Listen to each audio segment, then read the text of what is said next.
في حد هنا في الكنيسة كان بيخدم، قابلت الشخص ده، كان بيخدم في الستينات في وجود ابونا مشوي، كبير هو في السن دلوقتي، يمكن عنده 82 سنة ولا حاجة. فوقف في الكنيسة واعترض عن ابونا مشوي ازاي البابا كرولوس يسفروا امريكا، وازاي ياخد ابونا مننا، وراح طلع ايه هوجة. كان حاضر في الاجتماع ده مين؟ ابن اخو سيدنا البابا كرولوس. راح وصل للبابا كرولوس، راح استدعى البابا كرولوس فين؟ في مصر، في القاهرة، في كلود بيه.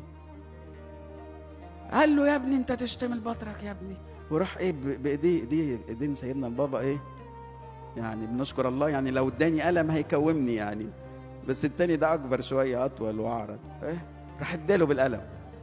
فقال له طب تسمعني؟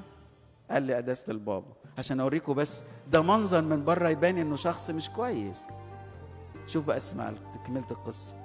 فقال له ممكن تسمعني؟ انت حكمت عليا كده. قال له اتفضل. فقعد هو مع قداسة البابا، شاب قعد مع قداسة البابا، بيقول له يا سيدنا ينفع ان واحد يتجوز واحده وبعدين ياخدوا مراته منه يكشفوها على حد تاني؟ قال له لا يا ابني ما ينفعش. قال له طب ما قداستك بتعمل كده؟ قال له ها يعني. قال له طب كم اكمل لك؟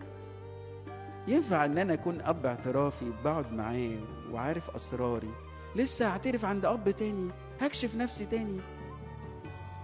فقال له يا ابني ليك حق، انا متاسف وحقك عليا. انا بكلمك على مين؟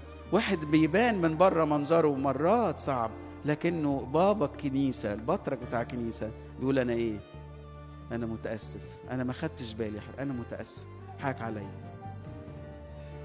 لما اتعامل معك تطلع ايه؟ تفتكر بتطلع ايه؟ ها؟ تطلع ايه؟